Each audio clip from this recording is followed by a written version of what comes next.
What's going on, everybody? In this week's lesson, we are going to check out some rhythm, all right? And we spend a lot of time on this channel talking about different time signatures, how to feel that, how to count that, the different type of accent patterns you can put into that. But one of the things that doesn't really do is that doesn't really help us develop a sense of kind of downbeat, upbeat, where we are within the measure, right? The time signature thing is more of just how to count the rhythm we're playing in. And I want to talk this lesson about some fun rhythmic things that can really help your syncopated or add syncopation into your playing.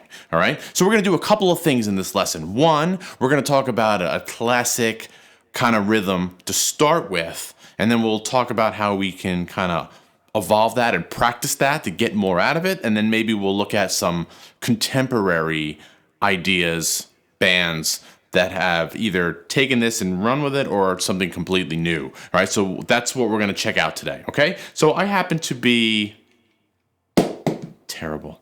I happen to be in a drop C tuning today, and that's just because of the periphery riff we're going to check out at the end of the lesson.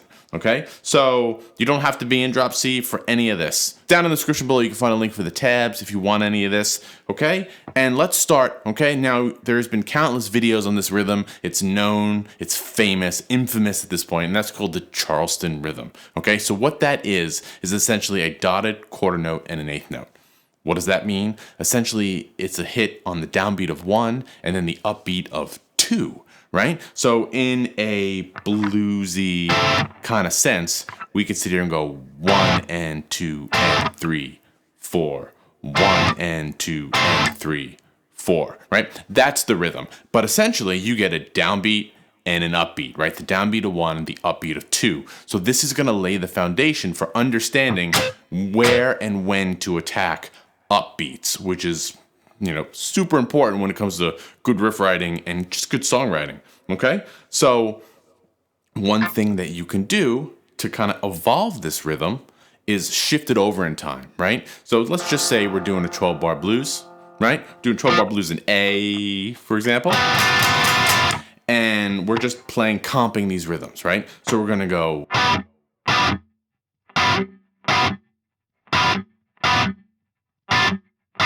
Right? Very simple, straightforward stuff. And if you're not familiar with jazz chords or new blues progressions, you can delve into that with those kind of voicings. And this rhythm, it'll sound really good. All right. But more importantly, again, it's teaching you how to attack the upbeat and add syncopation into your playing. Right. So one thing you can do with this is shift it over in time. And you're going to see this a lot. Right. So now you can be as scientifically materialistic as you want with this, right? You can get down there and just move it over across the grid, whatever you feel comfortable. Dive deep if you want. But for this example, all we're going to do is we're going to do this rhythm once and then answer it, sliding it over by an eighth note, right? So instead of the downbeat of 1, the upbeat of 2, it will now be on the upbeat of 1 and the downbeat of 3, okay? And that'll sound like this: 1, 2, and 3, 4. 1, 2, and 3, 4. Right? And that's just a really simple example of how you can take this rhythm and improve your rhythm playing throughout the week by moving it around and really getting control of it. And this rhythm is so popular, right? Because you get this down upbeat, and really it's 3/8 notes. Not necessarily a triplet, but when it comes to hard rock and rhythm playing, you can sit there and go...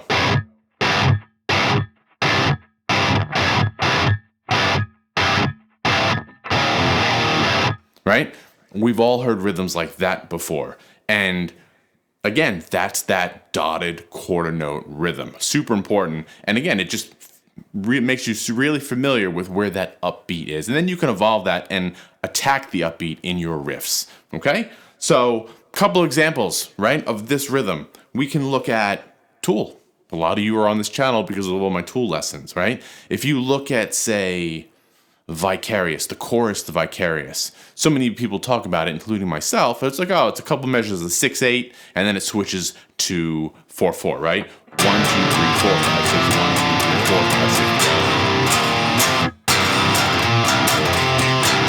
right? But if you look at that 6/8, what is 6/8? It's just groups of 3/8 notes. So if I put a pulse of 4 against that, I get a down, up, down, up, 1, 2, 3, 4, 1, 2, 3,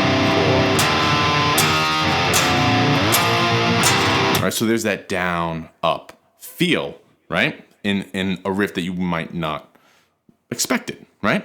So let's check out some modern contemporary metal, right? Everybody loves Periphery, Gent Kings. Misha writes phenomenal riffs. And this is a little more of an extreme version or manipulation of this kind of idea, right? Rather than taking a rhythmic motif that's a beat and a half, this example, a little more serialistic, it expands over a measure, right? So the sentence is longer, right?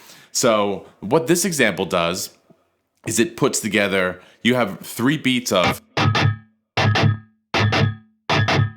right? And then it's followed by basically a group of 5 16th notes. Now, I know that sounds complicated, but it's really just one beat and then a downbeat of the next beat, right? So the main rhythmic idea is this, and then it repeats on itself.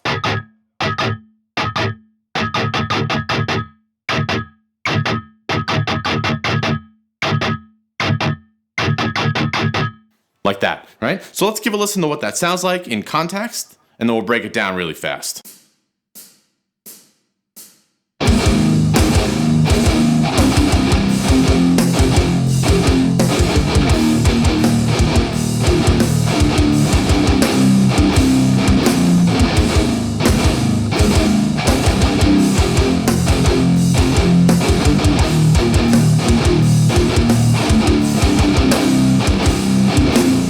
So you have, again, drop D tuning. I'm not going to get into it too much, but you have the rhythm,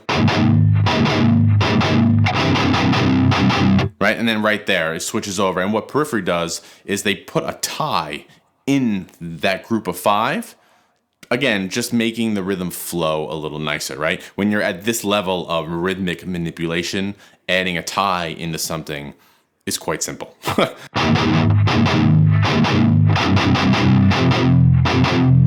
Right, so you're basically playing this 3-1-3 chord to an open, and then you're moving the 5th position power chord. Moving